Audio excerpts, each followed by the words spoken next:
Untuk penangkapan terhadap pelaku getah pinus di sini adanya kegiatan dari pihak perhutani yang kemudian didapati pelaku atas nama Wahono dan Arif.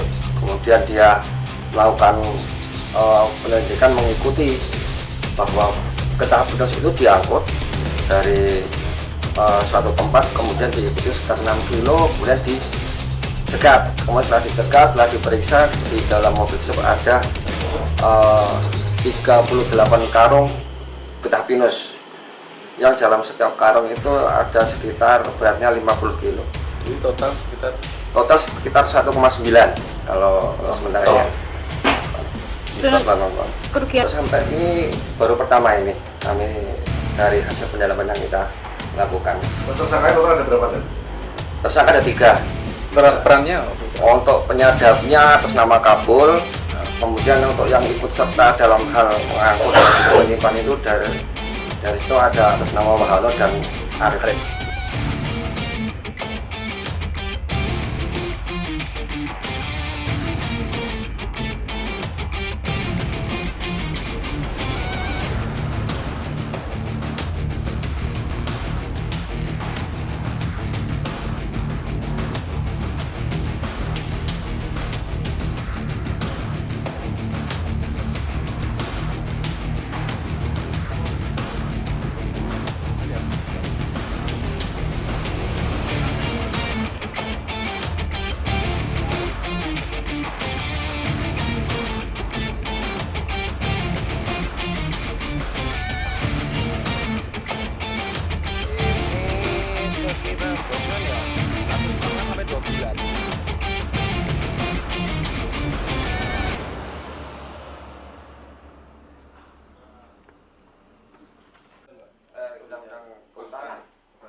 Sugeng Rahayu guys,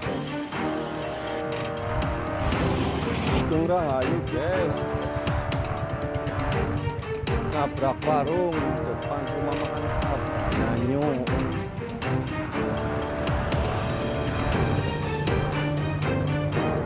Depan rumah makan Nyanyo bangun, Kulon Perawatan Wangon merah. Korban masih di bawah. dan kami informasikan terkait dengan kronologisnya, yaitu pada mulanya Sugeng Rahayu itu berlanjut dari arah timur ke barat dengan kecepatan sedang dari Surabaya ke Bandung, dan 100 meter sebelum kejadian super tersebut dalam keadaan sehat dan menurunkan penumpang, di mana jumlah penumpang berjumlah 26 penumpang.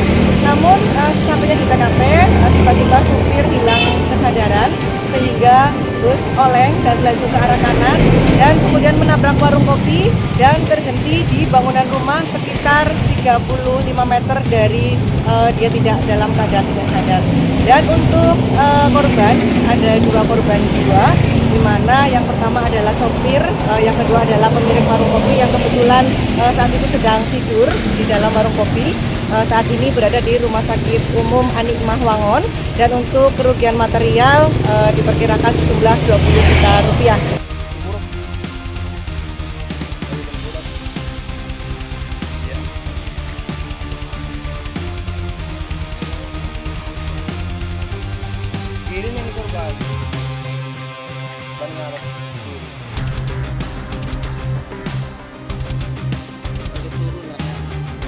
Dia lagi turun.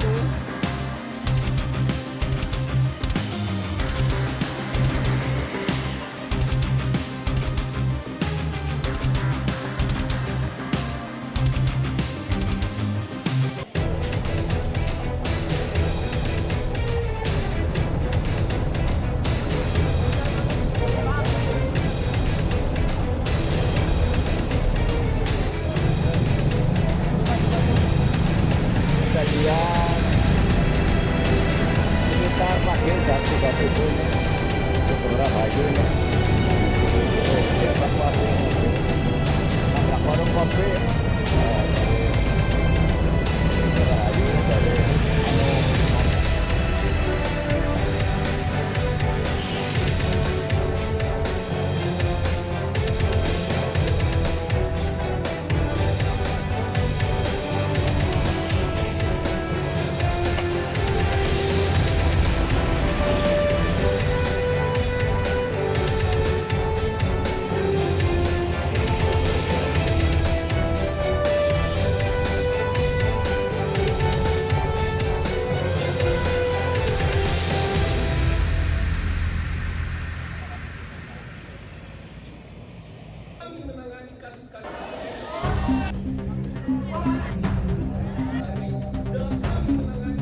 Sebenarnya kami ada 7 poin. Yang pertama itu untuk terkait dengan kekerasan seksual, penanganan kekerasan seksual yang ada di lingkungan kampus. Itu komitmen dari kampus untuk menyelesaikannya dan menonaktifkan sementara beberapa pelaku yang sudah kami masukkan ke laporan Satgas. Namun hingga saat ini belum ada penyelesaiannya. Jadi kami menuntut komitmen serta transparansi dari penanganan kasus, kemudian perlindungan dan hak restitusi dari korban yang paling utama. Secara inti seperti itu, Mas, dalam tempo 3 hari, karena sebenarnya ini sudah berlangsung sangat lama gitu.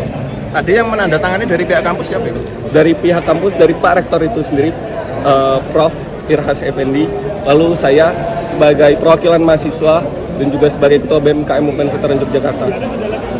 Kalau sementara akan kami himpun lagi, namun laporan-laporannya itu di fakultas masing-masing itu berbeda-beda, dan juga data korbannya itu dari korban yang berbeda-beda juga. Namun yang bisa dikonfirmasi tadi hingga 8, terduga 8, yang sudah masuk 1, yang sudah dinonaktifkan sementara 1. Kami menunggu 7 lainnya secara proses, apakah dinonaktifkan dan diproses atau tidak dalam tempo 3 hari tadi.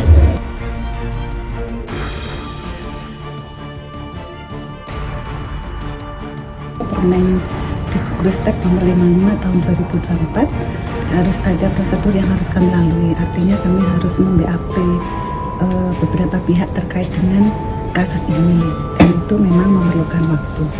Dan saya sangat berharap mahasiswa bersedia membantu kami untuk menyelesaikan hal ini. Kenapa? Karena kami tidak bisa sendiri gitu. Kami butuh mahasiswa untuk collecting data dan melakukan konfirmasi juga. BAP kami hari ini tadi ada 2 mahasiswa yang sudah kami BAP, terlapor juga sudah kami BAP gitu. Saksi ada 2, jadi kami itu sebenarnya ada yang harus mem-BAP terlapor, saksi, dan juga korban gitu.